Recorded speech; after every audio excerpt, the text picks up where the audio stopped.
কারণ যে সময়গুলোতে কোরআনের মাহফিল করাটা এবং মাহফিলের মধ্যে দ্বীনের সব ধরনের কথা বলাটা বেশ দুষ্কর ছিল এবং কোন কোন এলাকায় অকল্পনীয় পর্যন্ত ছিল, সেই সময় আলহামদুলিল্লাহ তারা দমে যায় নাই, বরং এমন এমন আলোচকদেরকে আনতে সক্ষম হয়েছিল যারা কোরআনের কথা বলতে গিয়ে আল্লাহর জমিন, আল্লাহর দ্বীনের বার্তা প্রচার করতে গিয়ে কোনো বাতিলকে ভয় পায় না। এমনকি প্রয়োজনে নিজেরা জেলে যেতে রাজি, নিজেদের কল্লা কাটা হবে এইটা মেনে নিতে রাজি, কিন্তু কোন বাতিলের সামনে কল্লা নত করতে রাজি না। আলহামদুলিল্লাহ 10 বছর পূর্তি উপলক্ষে আজকেও এই যে বিশাল মাহফিলের আয়োজন করেছে। সাধারণত দেখা যায় যুবকরা মাহফিলের আয়োজন করলে অনেক সময় এমন এমন মানুষদেরকে দাওয়াত দেয় যারা হেদায়েতের কথার চাইতে ফিতনার কথা বেশি ছড়ায় দেয়। কিন্তু আলহামদুলিল্লাহ নামগুলো দেখে, যে নামগুলো দেখলাম, আমার আগে পোস্টার দেখার সুযোগ হয়নি, তো আলহামদুলিল্লাহ একটা কোরআনের পাখি এবং তারকাদের মিলন মেলা। আল্লাহ তাআলা তাদের এই হিম্মতকে কবুল করে নিন এবং বিগত বছরগুলো, এবছর তো সহজে আলহামদুলিল্লাহ, তো বিগত বছরগুলোতেও তারা যে কোরবানি পেশ করেছে এবং যে ত্যাগের নজরানা উপস্থাপন করেছে, আল্লাহ রাব্বুল আলামিন এই যুবকদেরকে দুনিয়া এবং আখিরাতে সর্বোচ্চ জাযায়ে খায়র দান করুন। আলহামদুলিল্লাহ একদিন ব্যাপী যেহেতু মাহফিলের অনেক ওলামায়ে কেরাম আছেন, আমার আগে আলোচনা করেছেন, আমার পরেও করবেন, লম্বা চওড়া আলাপ করবো না, শুধু মৌলিক ভাবে যে সূরাটা আমি পাঠ করেছি খুতবার মধ্যে আলোকেই অল্প কিছু কথাবার্তা আরজ করে আলোচনা নিতে থাকবো ইনশাআল্লাহ। কোরআন মাজিদ 114টা সূরার মধ্যে 3টা সূরা সিরেফ এমন যে 3টা সূরাতের আয়াত সংখ্যা মাত্র 3টা করে। এক হলো সূরা আসর, এক হলো সূরা কাউসার, আর এক হলো সূরা নাসর, ইযা জা রাসূলুল্লাহ ওয়াল ফাত। বাকি যত সূরা আছে 3 সূরা বাদে সবগুলোর আয়াত সংখ্যা এর চেয়ে অনেক বেশি। কিন্তু এই 3টা সূরা আয়াত সংখ্যার বিবেচনায় বেশ ছোট হলেও এর ভিতরে শিক্ষা, হেদায়েতের গভীর মর্ম এত সুন্দরভাবে উঠে এসেছে যে 3 সূরার তাফসীর করতে গিয়ে যদি কেউ গোটা জীবন কাটিয়ে দেয় তার জীবন শেষ হবে, কিন্তু এই 3 সূরার শিক্ষার হক আদায় করা সম্ভব হবে না। এর মধ্যে সূরা আসর এমন একটা সূরা, এর ব্যাপারে এক ইমাম তো এটা পর্যন্ত বলেছেন যে পুরো কোরআন মাজিদের মধ্যে যদি শুধু একটা সূরা থাকতো, যার কোনো সূরা না, সির্ফ একটা সূরাই আছে, তবু মানব জাতি সরল পথ চেনার জন্য এবং সরল পথের উপর অটল এবং অবিচল থাকার জন্য এই এক সূরা আসরটাই বান্দার জন্য যথেষ্ট হয়ে যেত। এরপর রবের করম, রবের দয়া, রবের মায়া, রবের ভালোবাসা, রব্বুল আলামিন শুধু মূলনীতি বলে শেষ করে দেন নাই, বরং কোরআন মাজিদে আরো 113টা সূরা দিয়ে রব্বুল আলামিন ভেঙে ভেঙে বিস্তারিত আকারে শিক্ষাগুলো তুলে ধরেছেন।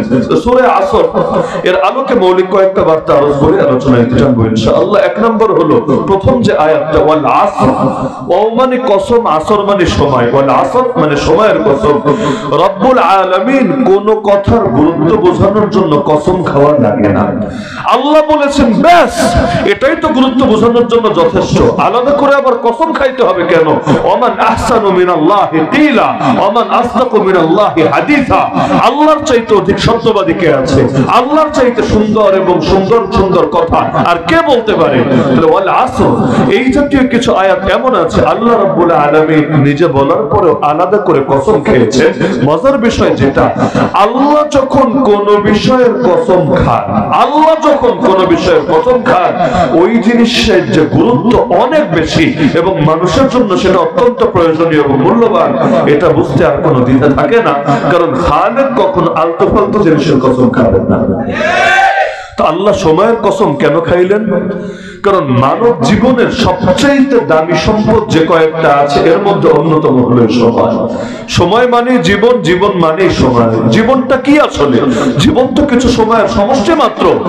একটা মিনিট চলে গেল, জীবনের একটা অংশ চলে গেল। একটা বছর চলে গেল, জীবনের উল্লেখযোগ্য একটা অংশ চলে গেল। 10 বছর চলে গেল, জীবনের বড় একটা অংশ তো শেষই হয়ে গেল।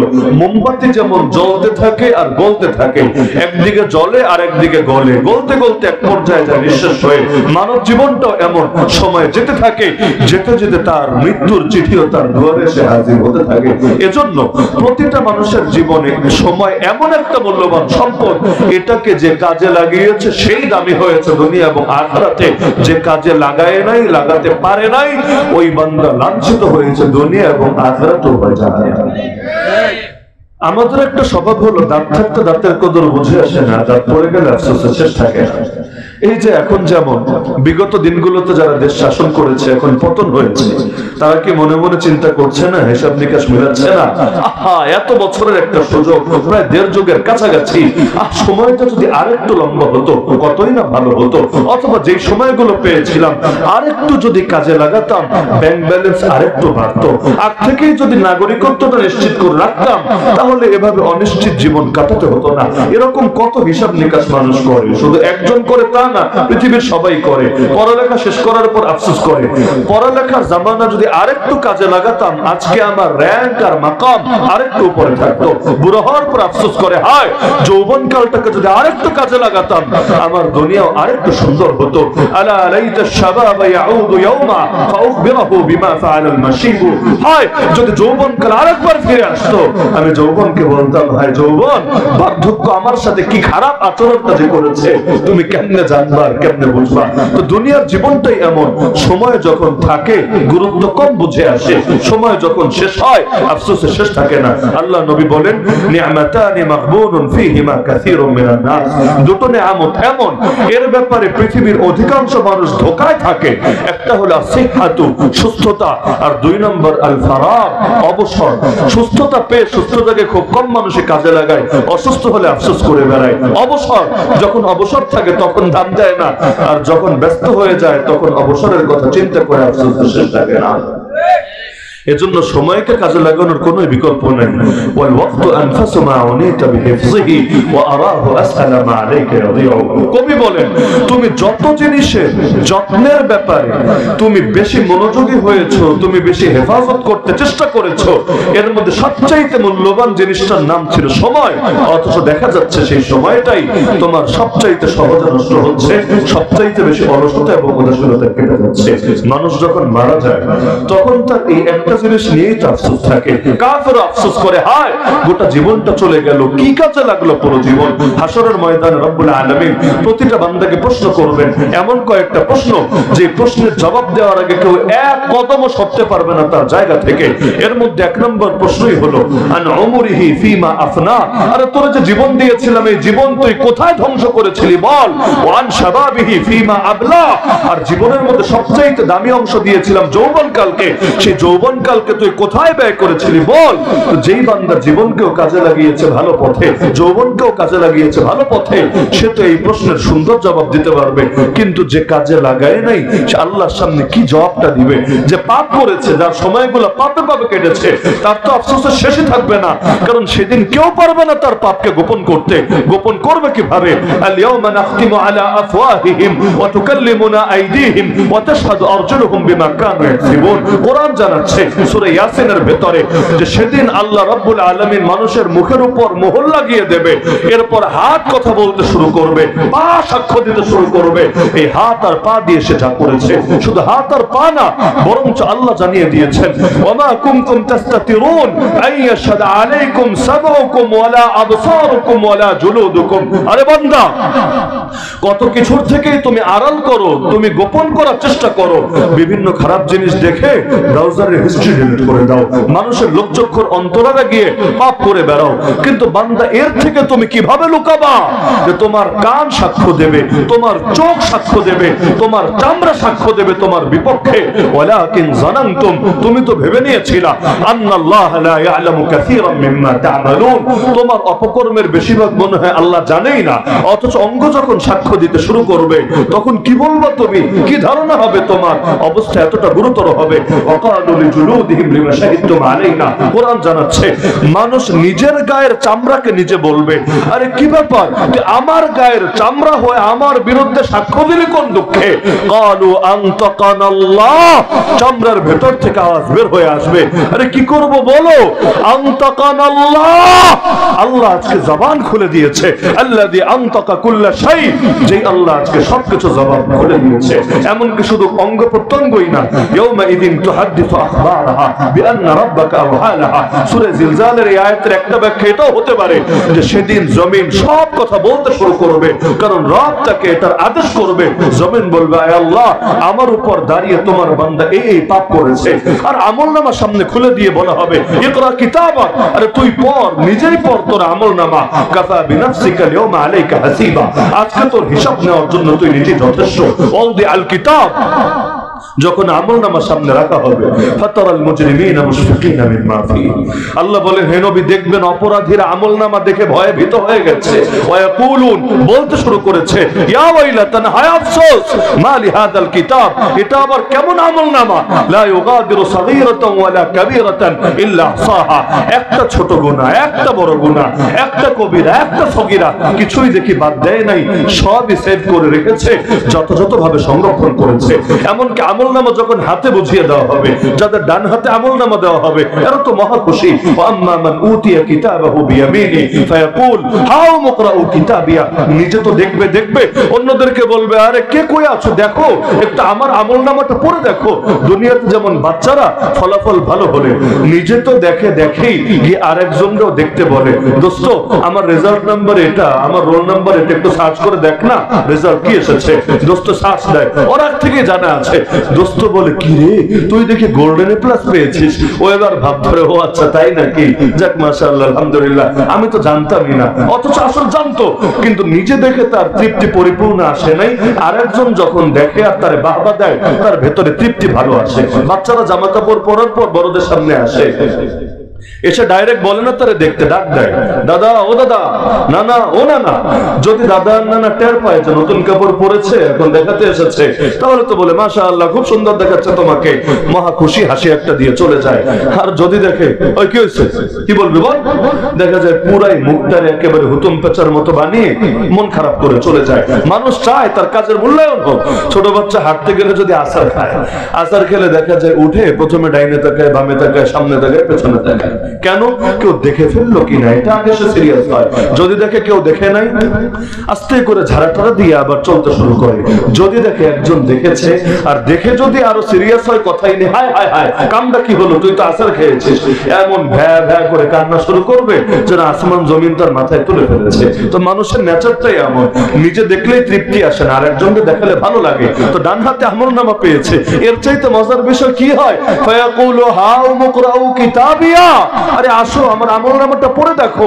ইন্নী জানানতু আন্নী মুলাকিন হিসাবিয়া, আমার বিশ্বাস ছিল এটা, আমাকে আমার হিসাবের সম্মুখীন হতে হবে। ফাহুয়া ফি ঈশাতির রাদিয়া ফি জান্নাতিন আলিয়া কুতুফুহা দানিয়া, অনেকগুলো আয়াত আল্লাহ জানালেন। এরপর আল্লাহ তাকে কি কি নিয়ামত দিবেন। কিন্তু ওয়া আম্মা মান উতিয়া কিতাবাহু বিশিমালি, যার আমলনামা ডান হাতে না, দেওয়া হবে বাম হাতে। তাও এভাবে না, হাতটাকে বুকের ভেতর দিয়ে ঢুকিয়ে পিঠের পেছন দিয়ে বের করা হবে। আল্লাহ মাফ করুন, আল্লাহ হেফাজত করুন। এই হাতটাকে বুকের ভেতর, বুকটাকে চিরে বুকের ভেতর দিয়ে ঢুকিয়ে পিঠের পেছন থেকে বের করা হবে। এরপর সেখানে আমলনামা দেওয়া হবে।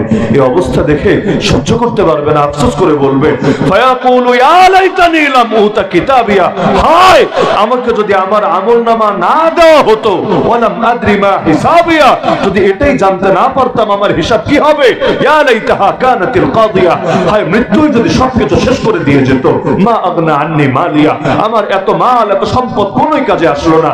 হালাকা আন্নি সুলতানিয়া, আমার ক্ষমতা আমার থেকে চলে গেল, ক্ষমতা কোনো কাজে আসলো না। খুদুহু ফাগুল্লু, আল্লাহ তখন জানাবেন ফেরেশতাদেরকে, ফেরেশতারা জলদি ধরো, ধরে শিকল দিয়ে বাঁধো, এরপর ওকে জাহান্নামে নিয়ে নিক্ষেপ করো। তো সময়কে যে কাজে লাগাবে না, তার আফসোসের কোনো শেষ থাকবে না। আফসোস তো শুরু হবে কবর থেকে, কিয়ামত তো বহুত পরের মাসালা। ওসমান রাদিয়াল্লাহু আনহু যখনই কবরের পাশ দিয়ে যেতেন, এত কাদা কাঁদতেন, দাড়িগুলো ভিজে যেত। সঙ্গীর অবাক, হে আমিরুল মুমিনিন, জাহান্নামের কথা শুনলেও তো এত কাঁদেন না, কবরের পাশ দিয়ে গেলে এত কাঁদেন কেন, এত ভয় পাওয়ার কি আছে? তিনি বলতেন, আখিরাতের প্রথম ঘাঁটি হলো এই কবর। এই কবরের মধ্যে যে ধরা খাবে, পরে সবগুলো ঘাঁটিতে ধরা খেতেই থাকবে আর খেতেই থাকবে। আর এই ঘাঁটিতে যে পাশ করবে, আল্লাহ তার জন্য পরে সবগুলো ঘাঁটি সহজ করে দেবে। এজন্য তো আমি চিন্তা করি, এ কারণে লাখুপুরের আজকের এই মাহফিলে যারাই এসেছেন, প্রত্যেকে হিম্মত করেন, নিয়ত করেন, ইনশাআল্লাহ ইনশাআল্লাহ জীবনের সময়গুলো কাজে লাগাতে হবে। এমনি তো জীবন আমাদের যদি দিনে ধরেন 24 ঘন্টা, এর মধ্যে গড়ে 8 ঘন্টা তো ঘুমেই চলে যায়। কারণ বাচ্চাকালে তো এক এক দিনে ঘুমিয়েছেন 18 ঘন্টা 20 ঘন্টা, সব মিলালে দেখা যাবে জীবনের 3 ভাগের 1 ভাগ চলে গেছে ঘুমের ভেতরে। বাকি 1 ভাগ আপনার খাওয়া দাওয়া, আপনার দুনিয়ার ঝামেলা, আপনার বিভিন্ন জরুরত, এগুলোর পেছনে। এমনকি পুরো জীবনটাকে যদি ভাগ করা হয়, 3 ভাগের 1 ভাগ বাদ দিলাম, 6 ভাগের 1 ভাগ বাদ দিলাম, 12 ভাগের 1 ভাগ হবে কিনা? আরে 16 আনার মধ্যে 16 আনা রাখেন, 1 আনা পরিমাণ সময় কাটে কিনা আপনার, যে সময়টা আসলে খালেস রবের ইবাদতে কাটে। এত বড় একটা জীবন, পুরোটা মেলার পর তো আসলে ছোট, কিন্তু এই জীবনের কতটুকু পারি রব্বুল আলামিনের জন্য বরাদ্দ রাখতে, ইবাদত বন্দেগীতে কাটাতে। তো যদি খুব ভালো কিছু করতে নাও পারি, অন্তত এটা তো নিশ্চিত করা দরকার আমার সময়গুলো যাতে না কাটে গুনাহের ভেতরে, আমার সময় যাতে না কাটে গুনাহের ভেতরে। কারণ যেই সময় আমি যাপন করছি গুনাহের ভেতরে, এটাই তো আফসোসের বিষয় হবে আমার জন্য। আমল না করতে বললে নাই, যদি নিজেকে পবিত্র রাখি, আল্লাহ তাআলা এর দ্বারা আমাকে এমন এক মাকামে পৌঁছে দেবে যেটা কল্পনা করা যায় না। হাদিসে আছে, ইন্নাল মুমিন লা ইউদরিকু বিহুসনি খুলুকিহি দারাজাতাস সাইমিল কাইম। মুমিন ব্যক্তি তার উত্তম চরিত্রের দ্বারা ওই ব্যক্তির মর্যাদা পেয়ে যায় যে সারা দিন রোজা রাখে, সারা রাত নেক আমল করে। তার মানে আখলাককে যদি, চরিত্রকে ভালো বানাতে পারেন, আল্লাহ আপনার আমলনামায় রোজাদারের সওয়াব এবং রাতের বেলা নামাজ আদায়কারীর সওয়াব লিখে দেবেন। মসজিদে গিয়েছেন, নামাজের বাকি আছে 10 মিনিট 15 মিনিট, এমনি গিয়ে বসলেন, হয়তো সুন্নত পড়ে ফেলেছেন, তাও সময় আছে, ভাবছেন শরীরটা ভালো লাগছে না, এমনি বসে থাকে না। এই যে এমনি বসে আছেন, এমনি, এটাও আপনার আমলনামায় ইবাদত হিসেবে লেখা হচ্ছে। ইন্তেজারে সালাত, নামাজের অপেক্ষায় থাকা স্বতন্ত্র একটা ইবাদত। এই যে নামাজের অপেক্ষায় যেই কয় মিনিট, যেই কয় সেকেন্ড থাকবেন, প্রতিটা মুহূর্ত ফেরেশতারা লিখতে থাকবে আপনি নামাজে আছেন। বাস্তবে নামাজ পড়ছেন না, অপেক্ষায় আছেন, রব্বুল আলামিন আপনাকে এই সুবিধাটা দিয়ে দিবেন। আপনি তাহাজ্জুদে উঠতে পারেন না, ভালো কথা, কারণ অনেকে আছে এত ব্যস্ততায় থাকে, দোকানে বন্ধ করে 12টার সময় 1টার সময়। যদিও উত্তম হলো এদের জন্য ঘুমাতে যাওয়ার আগে তাহাজ্জুদটা সেরে ফেলা, অথবা এসব নামাজের পরে বেতের আগে 2 রাকাত 4 রাকাত যা পারে তাহাজ্জুদ পড়ে নাও।